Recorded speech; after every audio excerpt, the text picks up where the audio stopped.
Seja bem-vindo a mais um episódio do podcast John Piper Responde.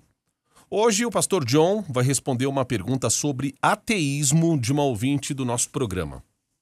Pastor John, tem uma pergunta para você sobre o texto bíblico mais comumente citado sobre ateus na Bíblia. Salmo 14, 1.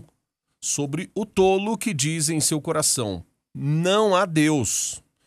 Pelo que entendi, isso não chega nem perto do ateísmo pós-moderno de nossos dias, que não existia nos dias de Davi.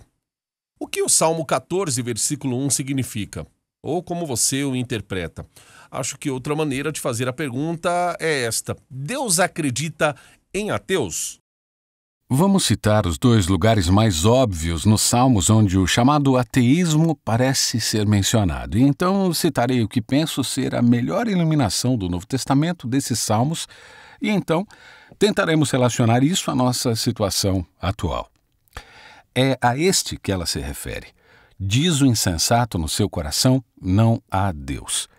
Corrompem-se e praticam abominação, já não há quem faça o bem. Do céu olha o Senhor para os filhos dos homens, para ver se há quem entenda, se há quem busque a Deus. Salmo 14, 1 a 2. Aqui está também o Salmo 10, 3 e 4. Pois o perverso se gloria da cobiça de sua alma. O avarento maldiz o Senhor e blasfema contra ele. O perverso na sua soberba não investiga. Que não há Deus são todas as suas cogitações. Essas são as duas declarações mais claras nos Salmos sobre esse ateísmo. Então, nossa ouvinte está certa de que, nesses dois contextos, há uma forte ênfase nas implicações práticas da afirmação de que não há Deus. E pode muito bem ser que a intenção primária do escritor seja dizer que, falando de forma prática, a declaração não há Deus significa eu agirei como se não houvesse Deus e farei o que eu bem quiser. É isso que alguns chamam de ateísmo prático. Mas vamos ver o que o apóstolo Paulo tem a dizer sobre os seres humanos e seu conhecimento de Deus. Há ateus? Poderia perguntar a Paulo. Aqui está Romanos 1,18. A ira de Deus se revela do céu contra toda impiedade e perversão dos homens que detêm a verdade pela injustiça. Essa é uma declaração crucial. Que verdade todos os seres humanos sem Cristo e sem o Espírito Santo suprimem. Portanto, o que de Deus se pode conhecer é manifesto entre eles porque Deus lhes manifestou. Versículo 19.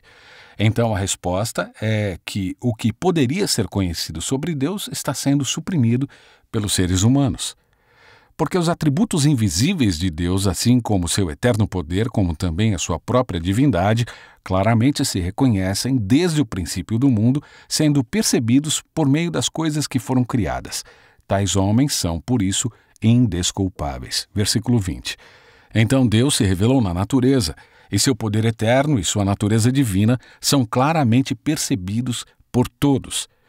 Então, o próximo versículo diz que eles conheciam Deus, todos eles. Pois, embora conhecessem a Deus, não o glorificaram como Deus, nem lhe renderam graças. Versículo 21. Então, Paulo está mantendo essa declaração surpreendente. Todos os seres humanos conhecem a Deus. Isso é notável. Ele pode estar pensando em textos como Salmo 19:1. Os céus declaram a glória de Deus e o firmamento proclama a obra das suas mãos. Se você não vê a obra das mãos de Deus e só vê estrelas, você não está vendo direito. Um dia discursa a outro dia e uma noite revela conhecimento a outra noite. Não há linguagem, nem há palavras, e deles não se ouve nenhum som. No entanto, por toda a terra se faz ouvir a sua voz e as suas palavras, até aos confins do mundo. Aí pôs uma tenda para o sol, o qual, como noivo que sai dos seus aposentos, se regozija como herói a percorrer o seu caminho. Salmo 19, 2 a 5. Há muitas mensagens no nascer do sol. Oh, meu Deus, se tivéssemos olhos para ver, então, Paulo diz que os atributos invisíveis de Deus, assim como seu eterno poder, como também a sua própria divindade, são percebidos por meio das coisas que foram criadas. Romanos 1:20. Deus é um poeta. Ele está trabalhando em esculturas. Ele está trabalhando em poemas. Ele está escrevendo por todo o universo. Se tivéssemos olhos para ler o que ele está escrevendo e dizendo. Então Paulo diz que todos os homens conhecem a Deus, mas em Romanos 1,18 ele diz que, por causa da injustiça que habita em nós, todos suprimem a verdade de uma forma ou de outra. Então, ao tentar entender o Salmo 14,1, o tolo diz em seu coração, não há Deus, temos que perguntar, de que maneiras o seu conhecimento de Deus que todos têm está sendo suprimido? De que maneiras ele pode ser suprimido? Deixe-me sugerir 5 maneiras diferentes pelas quais a verdade da existência de Deus, como eternamente poderoso e tendo natureza divina, pode ser suprimida. Aqui estão os nomes que eu daria a eles. 1. A não realidade da existência de Deus. 2. A existência não efetiva de Deus. 3. A existência não experiencial de Deus. 4. A existência indigna de Deus. 5. A herética inexistência de Deus. Então, é isso que quer dizer com essas 5 formas de negar Deus. 1. A existência não real de Deus é a alegação de que ele simplesmente não é uma realidade no universo. Ele simplesmente não está lá. A palavra chique seria uma negação metafísica. Ele não existe, ponto final. 2. A existência não efetiva de Deus significa que ele simplesmente não é ativo. Qualquer existência que ele tenha é efetivamente nada. Ele não intervém, ele não age no mundo, seja o que for. 3. A existência não experiencial de Deus significa que qualquer que seja a existência que ele tenha, não significa nada para mim, para minha experiência.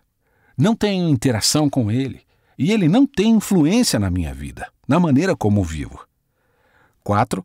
A existência indigna de Deus significa que ele pode existir, mas ele não é o tipo de ser que eu quero na minha vida.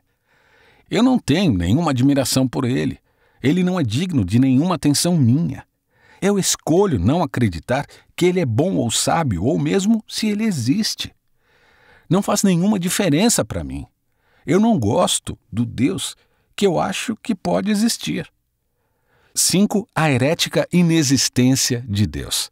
Essa, eu acho, a maneira mais comum de suprimir a verdade. Trata-se de acreditar em Deus com visões tão falsas que ele virtualmente não é o Deus verdadeiro. Você pode dizer que acredita em Deus, mas o Deus em que acredita não existe. Essa é a não existência herética de Deus. Agora, o ponto que eu estou tentando levantar é que há mais de uma maneira de suprimir o conhecimento da existência de Deus. Então, quando o Salmo 14,1 diz, o tolo diz em seu coração, não há Deus, duvido que devamos restringir o significado a apenas um tipo de negação. Eu não estaria tão confiante quanto o nosso ouvinte, por exemplo, em dizer que nos dias de Davi todos tinham um Deus. Certamente essa era a norma. Ela está certa. Quero dizer, todos eram mais ou menos religiosos até onde sabemos, mas, dada a falsidade do coração humano e o orgulho descarado que surge repetidamente, não me surpreenderia se houvesse pessoas e grupos de pessoas em Israel e outras nações que simplesmente dissessem: é tudo uma grande máquina e não há divindades. Não sei. Eu simplesmente não seria ousado em dizer que ninguém assim existiu. A relevância para nós é, primeiro, a percepção de que todos com quem falamos verdadeiramente, no fundo, têm uma consciência do Criador e designer do universo. Isso é incrível. Todos com quem você fala na rua, no escritório, em casa, no telefone, todos conhecem Deus. E devemos orar e falar com a esperança de que esse Deus que eles conhecem toque em suas consciências e as façam se interessar pela mensagem bíblica de Deus em Cristo. E a segunda relevância para nós é que é completamente tolo, e isso significa, em última análise, que algo é mortal, dizer que não há Deus. Em qualquer um desses 5 sentidos que escrevi, é mortal. Tanto Davi quanto Paulo concordam. Com tantas evidências quanto Deus deu no mundo de sua existência, somente um tolo negaria. Davi diz, O tolo diz em seu coração, não há Deus. E Paulo, surpreendentemente, talvez até fazendo uma referência ao Salmo, não sei, diz em Romanos 1, 22 e 23, dizendo-se sábios, tornaram-se loucos e trocaram a glória do Deus imortal. Não queremos ser tolos. Então abraçamos Deus e o abraçamos em Cristo.